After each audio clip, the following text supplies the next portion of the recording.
یہ درس اس انداز کا ہوگا کہ یہ تبلیغی بیان بھی ہوگا، درس بھی ہوگا، تبلیغی بیان بھی ہوگا۔ تشریف لائیں۔ اللهم صل على محمد وعلى آل محمد كما صليت على إبراهيم وعلى آل إبراهيم إنك حميد مجيد. اللهم بارك على محمد وعلى آل محمد كما باركت على إبراهيم وعلى آل إبراهيم إنك حميد مجيد. أعوذ بالله من الشيطان الرجيم. بسم الله الرحمن الرحيم. يا أيها الذين آمنوا عليكم أنفسكم لا يضركم من ضل إذا اهتديتم إلى الله مرجعكم جميعا فينبئكم بما كنتم تعملون. صدق اللہ العظیم. اے ایمان والو، تمہارے اوپر ضروری ہے اپنے آپ کا خیال رکھنا. جو غلط راہ پر ہے، جب تم خود سیدھے راہ پر ہو تو وہ تمہیں نقصان نہیں دے سکتا. اللہ کی طرف تم سب نے لوٹنا ہے. جو تم عمل کرتے ہو اللہ بتائے گا. علیکم انفسکم. اے ایمان والو، علیکم کے لفظ کا معنی ہے تمہارے اوپر لازمی ہے. انفسکم، اپنے آپ کا خیال رکھو. لازمی ہے اپنے آپ کا خیال رکھو، یعنی اپنی فکر کرو، سوچو اپنے متعلق. میں ٹھیک راہ پر چل رہا ہوں، غلط راہ پر چل رہا ہوں. ہر انسان سمجھتا ہے مجھے اللہ خالق نے پیدا کیا. تو اللہ خالق نے کس لیے پیدا کیا؟ کون سا راستہ بتایا تھا کامیابی کا، ناکامی کا؟ میں ان میں سے کون سے راستے پر ہوں؟ ٹھیک راہ پر ہوں، غلط راہ پر ہوں؟ کامیابی کے راستے پر ہوں، ناکامی کے راستے پر ہوں؟ جنت کے راستے پر ہوں کہ دوزخ کے راستے پر ہوں؟ علیکم انفسکم، اپنی فکر کرو. اگر جنت کے راستے پر ہو تو الحمدللہ، اور اگر خدا نخواستہ دوزخ کے راستے پر ہو تو پھر تم ایسے راہ پر جا رہے ہو جہاں ناکامی ہی ناکامی ہے. اس لیے سوچو اپنے متعلق. علیکم انفسکم، اپنی اصلاح کی فکر کرو. میں نماز پڑھتا ہوں، پھر جماعت کا پابند ہوں، وقت پر پڑھتا ہوں، کہیں بے وقت تو نہیں ہو جاتا، قضا تو نہیں کر لیتا. نماز جو پڑھتا ہوں وہ ٹھیک طریقے سے پڑھتا ہوں. رمضان المبارک کے روزوں کا پابند ہوں، چھوڑ تو نہیں دیتا. پیچھے پہلے چھوڑ تو نہیں دیے تھے. میں مال کی زکوٰۃ فرض ہے ادا کرتا ہوں یا نہیں کرتا؟ اب سے پہلے سالوں کی زکوٰۃ فرض تھی، ادا کی یا نہیں کی؟ اب کا کیا حال ہے؟ اگر زمیندار ہوں تو میرے اوپر فصل سے عشر واجب ہوتا ہے، فرض ہوتا ہے. میں وہ ادا کرتا رہا ہوں، کرتا ہوں یا نہیں کرتا؟ اگر میرے پاس پیسہ ہے تو مجھ پر حج فرض ہے، تو میں حج فرض میں سستی اور کوتاہی کر رہا ہوں یا کر لی ہے؟ حج کر لی ہے، نہیں کر لی؟ زندگی نیکیوں والی ہے، گناہوں والی ہے؟ اللہ کے فرضوں سے غافل ہوں یا ادا ہو رہے ہیں؟ اللہ کے واجبوں سے غافل ہوں یا ادا ہو رہے ہیں؟ نبی پاک صلی اللہ علیہ وسلم کی مؤکدہ سنتیں ادا ہو رہی ہیں یا چھوٹ رہی ہیں؟ حضور صلی اللہ علیہ وسلم کے مستحب اور سنتیں، آپ کے بتائے ہوئے احکام، آپ کی سنتیں، آپ کی سیرت، اللہ تعالیٰ کے بتائے ہوئے احکام، سیدھا راستہ، غلط راستہ، یہ سب میں جانتا ہوں. تو میں کون سے راستے پر ہوں؟ علیکم انفسکم، اپنی فکر کرو. اللہ تعالیٰ نے پہلے فرض بندے پر اپنا کیا ہے. ہمارے بزرگ تبلیغ والے فرماتے ہیں یہ تبلیغ اپنے لیے ہے، دوسروں کے لیے بعد میں ہے، پہلے اپنے لیے ہے. آدمی کو خود کو آگ لگی ہوئی ہو اور دوسرے کو بھی آگ لگ جائے تو پہلے اپنی آگ کی فکر کرے گا کہ دوسرے کی آگ کی فکر کرے گا؟ خود اگر آدمی گڈر میں پھنسا ہوا ہے اور دوسرا بھی گڈر میں پھنسا ہوا ہے، اسے نکلنے کے لیے اپنی فکر پہلے کرے گا کہ دوسرے کی فکر پہلے کرے گا؟ اپنی فکر پہلے کرے گا، پھر دوسرے کی فکر کرے گا. کرنی دوسرے کی بھی ہے لیکن پہلے اپنی. علیکم انفسکم. حضرت تھانوی رحمہ اللہ نقل فرماتے ہیں کہ حضرات صوفیاء کرام اللہ والے اس بات کو تصوف میں شرک کہتے ہیں کہ کوئی آدمی کسی کی بیعت اس لیے ہو کہ اپنی اصلاح کر کے دوسروں کی اصلاح کروں گا. اس کو تصوف میں شرک کہتے ہیں. ایک آدمی ایک اللہ والے کا بیعت ہوا لیکن بیعت سے اس کو عرصہ گزرا، فائدہ نہیں ہو رہا تھا، تو اللہ والے نے ان سے پوچھ لیا ذرا یہ بتاؤ کہ تمہاری نیت کیا ہے؟ اس نے کہا نیت یہ ہے کہ خلیفہ بن جاؤں گا پھر دوسروں کی اصلاح کروں گا. فرمایا تیری نیت میں خرابی ہے، اپنی نیت کو ٹھیک کر لو. اپنے کو ٹھیک کروں گا، یہ نیت کرو، اپنے کو ٹھیک کروں گا. جب اس نے نیت ٹھیک کی تو پھر اللہ والے کی نسبت اور تعلق فائدے والا ہو گیا. اس وقت سے فیوزات اس کو حاصل ہونے شروع ہو گئے. بہت سے لوگ دوسروں کی اصلاح کی فکر میں اپنی اصلاح سے غافل ہو جاتے ہیں. اللہ رحم فرمائے. اپنے کو سوچتے ہی نہیں ہیں، کہتے ہیں میں ٹھیک ہوں، دوسرا ٹھیک نہیں ہے، میری نماز ٹھیک ہے، دوسرے کی نماز ٹھیک نہیں ہے. حالانکہ اپنی نماز پر سوچا ہی نہیں، غور ہی نہیں کیا۔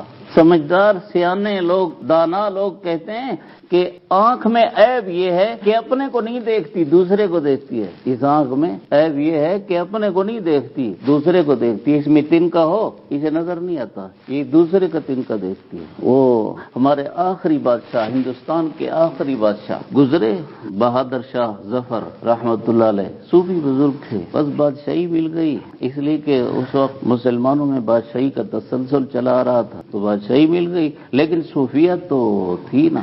آدمی بادشاہی میں بھی حضرت مفتی حسن صاحب رحمہ اللہ کی بات یاد آ گئی کہ وہ ایک تھانے دار ان سے بیعت ہوا، تو بیعت ہونے کے بعد تعلق مضبوط ہوتا گیا۔ پھر عرض کیا ایک دن حضرت کو کہ حضرت میرا دل کہتا ہے کہ تھانے داری سے توبہ کر لوں، استعفیٰ دے دوں اور بس فقیری کروں، ذکر اذکار۔ تو حضرت نے فرمایا کہ کمال یہ ہے کہ امیری میں فقیری کرو، کمال یہ ہے کہ امیری میں فقیری کرو۔ فقیر تو فقیر بنا ہوا ہوتا ہے، جو بادشاہ ہو اور وہ فقیر بنے، یہ کمال ہے۔ تو بہادر شاہ ظفر بزرگ تھے، ان کا ایک شعر یاد آ رہا ہے، نہ تھی جب تک اپنے عیبوں پر نظر، رہے دیکھتے اوروں کے عیب و ہنر۔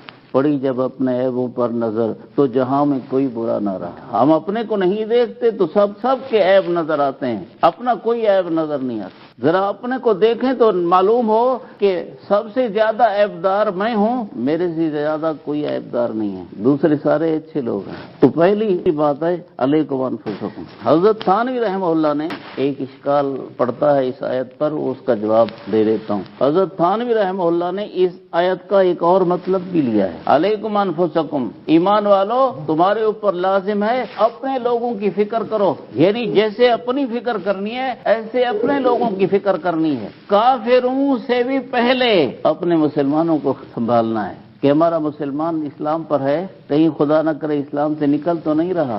یہ ہمارے کئی لوگ تبلیغ والوں کو کہتے ہیں کہ بھئی تبلیغ کافروں کو جا کر کرو، یہ تم مسلمانوں کو کیوں تبلیغ کرتے ہو؟ علیکم انفسکم، قرآن پاک میں دوسری جگہ ہے، یا ایھا الذین آمنوا آمنوا باللہ ورسولہ، ایمان والو اللہ رسول پر ایمان لاؤ۔ ایمان والے تو پہلے ہی ایمان والے ہیں، پھر اللہ فرماتے ایمان والو اللہ رسول پر ایمان لاؤ۔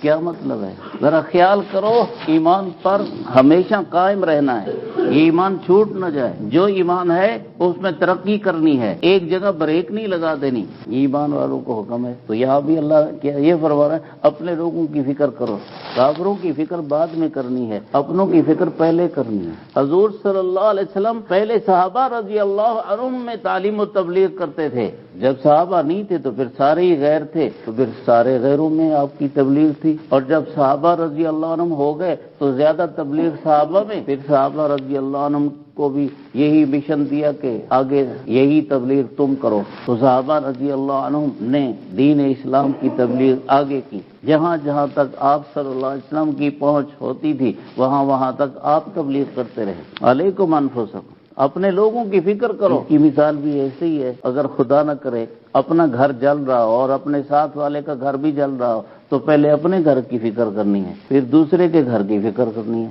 اللہ تعالیٰ نے پھر آگے فرمایا لا یضرکم من ضل اذا اہتدیتم، جب تم راہ راست پر ہو تو اگر کوئی غلط راہ پر ہے اس کا تمہیں نقصان نہیں ہوگا، اس کا تمہیں نقصان نہیں ہوگا۔ اب ہر آدمی سوچے میں راہ راست پر ہوں، ہم مسلمان تو ہو گئے اور کلمہ پڑھنے کی وجہ سے اور عقائد کا کچھ علم آنے کی وجہ سے اپنے کو سمجھے تو سیدھے راہ پر، لیکن سیدھا راہ پورا اس وقت ہوگا جب عقیدے کے ساتھ اعمال، اخلاق، معاشرت، لائن دائن سارا کچھ مان علیہ وصحابی کے مطابق ہوگا۔ جس راہ پر میں ہوں میرے صحابہ، حضور صلی اللہ علیہ وسلم کی حدیث ہے، آپ نے فرمایا کہ میری امت میں 73 فرقے ہو جائیں گے، سارے جہنم میں جائیں گے، یعنی جہنم کے راستے پر ہوں گے، صرف ایک جنت کے راستے پر ہوگا، وہ جنت میں جائے گا۔ صحابہ رضی اللہ عنہم کے پوچھنے پر آپ نے فرمایا جنتی وہ ہوگا ما انا علیہ واصحابی، جو میرے طریقے پر ہوگا، میرے صحابہ کے طریقے پر ہوگا۔ حضور صلی اللہ علیہ وسلم کا طریقہ خود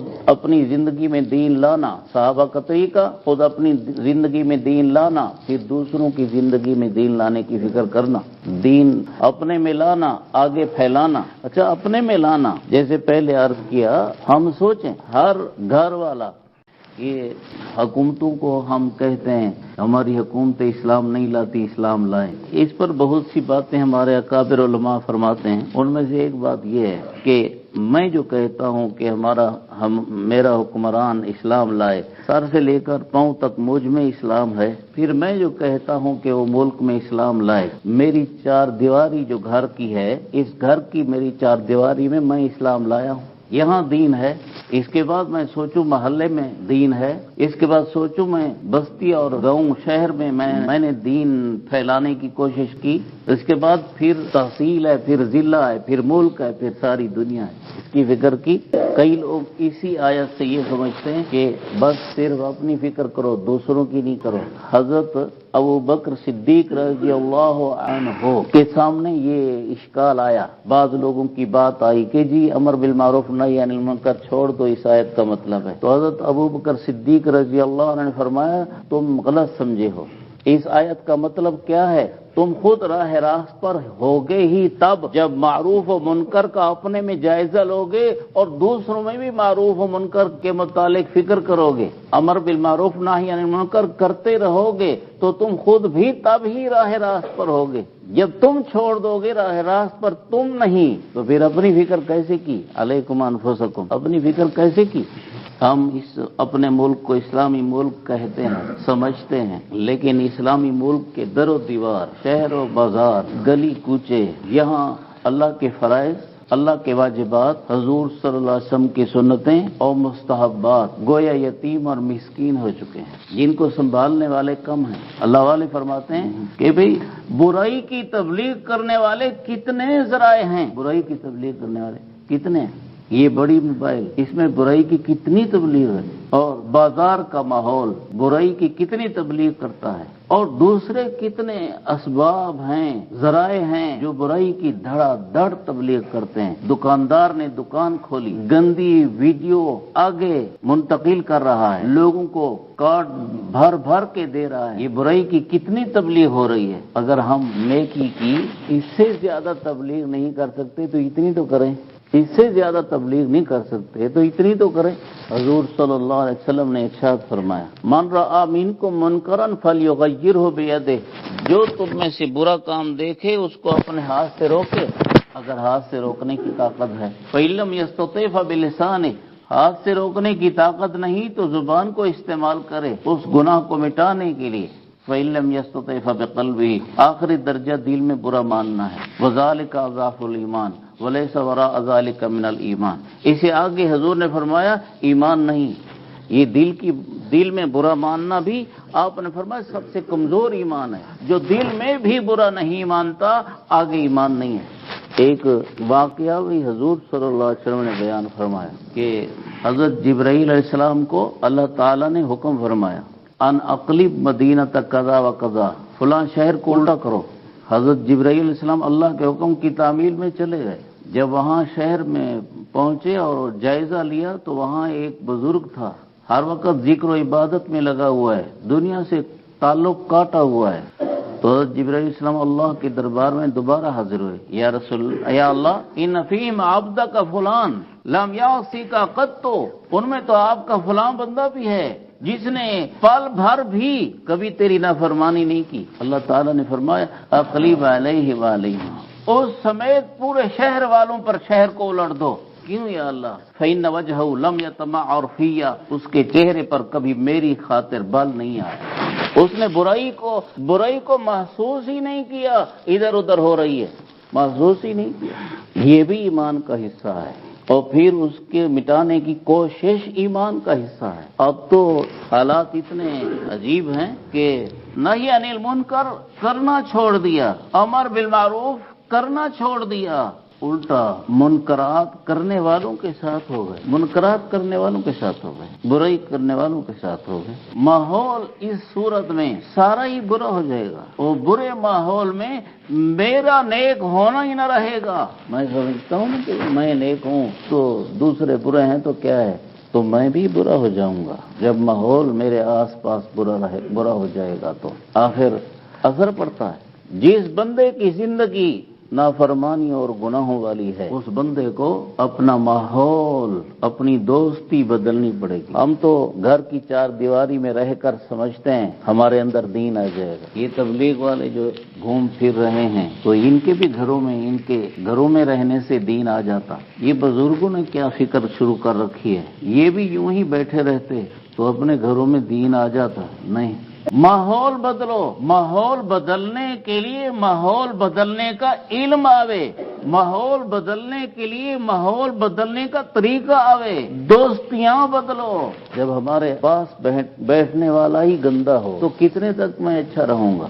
اللہ والے فرماتے ہیں اونٹ میں کینہ ہوتا ہے تو جو اونٹ والے ہوتے ہیں ان میں بھی کینہ آ جاتا ہے، اور ایسے ہی مٹی میں عاجزی ہے تو جو مٹی کا کام کرتے ہیں ان میں مسکینی آ جاتی ہے، تواضع آ جاتی ہے۔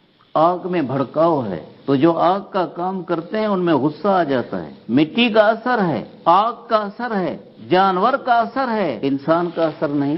حضرت مولانا حکیم اختر صاحب رحمہ اللہ فرمایا کرتے تھے ہر مومن کے دل میں اللہ نے چراغ رکھا ہے، ایمان کا چراغ، تو کوئی اکیلے نہ رہا کرے، کبھی کبھی جمع ہو جایا کرو۔ صرف جمع ہونے سے بھی ایک چراغ کے ساتھ کئی چراغ مل کر اس کا بھی اثر پڑے گا۔ اور جب صرف جمع ہونا نہ ہو، جمع ہونے کے ساتھ دین کی محنت اور دین کی باتیں بھی ہوں تو پھر اور زیادہ فائدہ ہو جائے گا۔ حضور صلی اللہ علیہ وسلم نے مثال میں سمجھایا، فرمایا دیکھو عطر بیچنے والے کے پاس جا کر بیٹھو، اسے عطر خریدو نا، وہ تمہیں عطر لگا کر بھی نہ دے، اول تو لگا کر دے گا، اگر لگا کر بھی نہ دے تو تمہیں اس کے عطر کا فائدہ، اس کی خوشبو کا فائدہ پہنچ رہا ہے یا نہیں؟ نیک مجلس کا فائدہ ایسے ہی پہنچتا ہے، چاہے اللہ والے کی مجلس میں جا کر، نیک مجلس میں جا کر وہ کوئی وعظ و نصیحت کرے بھی فائدہ پہنچتا ہے جیسے عطار خوشبو لگا کر دے دے، نہ کرے بھی فائدہ پہنچتا ہے جیسے عطار کی خوشبو خود بخود آدمی کے ناک میں پہنچ رہی۔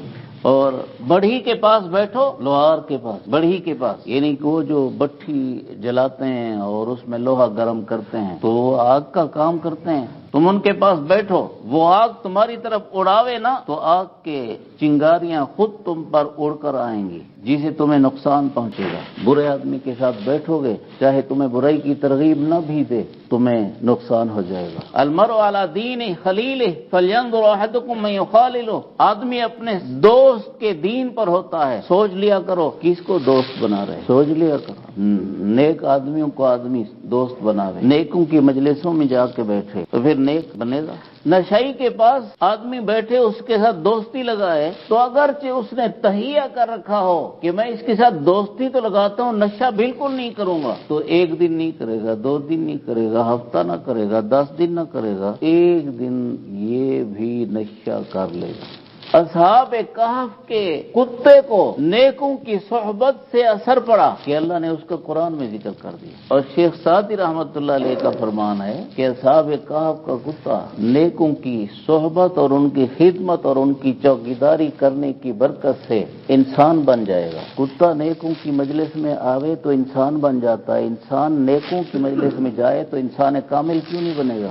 تبلیغی جماعت کا جو ماحول ہوتا ہے، رائمنڈ کا جو ماحول ہوتا ہے، آدمی اپنے کو اس ماحول میں ڈھالے، اس ماحول میں خود کو لے جائے، چیلا لگائے، 4 مہینے لگائے، سال لگائے، لیکن میں البتہ اپنے دوستوں کو کہتا ہوں کہ آہستہ آہستہ سے لگاؤ، ایک دم نہ لگاؤ، اس لیے کہ ایک دم لگانے سے خود بہت سے ساتھیوں کا اپنا نقصان ہو جاتا ہے۔ ذرا ابتدا میں چکھو اس کام کو، سروزہ لگاؤ، تمہارے پاس زیادہ ٹائم نہیں ہے، سروزہ لگاؤ، سروزے سے پھر عشرہ لگاؤ، عشرے سے پھر چیلا لگاؤ، چیلے سے پھر 4 مہینے لگاؤ، یہ چکھتے چکھتے چکھتے خود سمجھ آ جائے گا۔ کسی آدمی کو جو کہا جائے اور اس نے زندگی میں کبھی دیکھا نہ ہو کہ جی آم بڑا لذیذ ہوتا ہے، آم بڑا لذیذ ہوتا ہے، اچھا اس میں کیسی لذت ہوتی ہے؟ بڑا میٹھا ہوتا ہے، اچھا اس میں کیسی مٹھاس ہوتی ہے؟ بس بھئی یہ بتانے سے نہیں آتی، یہ آم کو چکھنے سے پتہ چلتا ہے۔ وہ ایک کہاوت ہے کہ ایک بزرگ فوت ہونے لگے اور فوت ہونے سے پہلے وصیت کی کہ جتنے بھی گئے ہیں انہوں نے قبر کے جہان کا کچھ نہیں بتایا، کم از کم خواب میں آ کے بتا دیتے کہ کیا ہوتا ہے ادھر.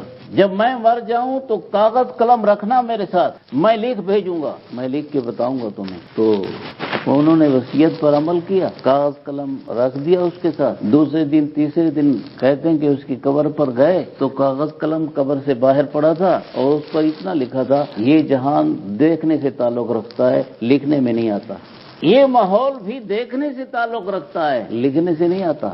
بیان سے بیان ہو جائے گا کہ بھی اس کا کتنا فائدہ ہوتا ہے. یہ فائدہ لینے سے پتہ چلتا ہے. اب بہت سے آدمی جو نماز نہیں پڑھتے اور بہت سے آدمی نماز پڑھتے بھی ہیں تو وہ کہتے ہیں پڑھتے تو ہیں مزہ نہیں آتا, اور جو نہیں پڑھتے وہ کہتے ہیں نماز نہیں پڑھتے, اس کے پڑھنے سے کیا فائدہ ملتا ہے. بھائی ذرا اس فائدے کو چکھو تو صحیح. جو پڑھتے ہیں اور ان کو مزہ نہیں آ رہا, فائدہ نہیں ہو رہا, جبکہ حضور صلی اللہ علیہ وسلم فرماتے ہیں میری آنکھوں کی ٹھنڈک نماز میں کر دی گئی ہے.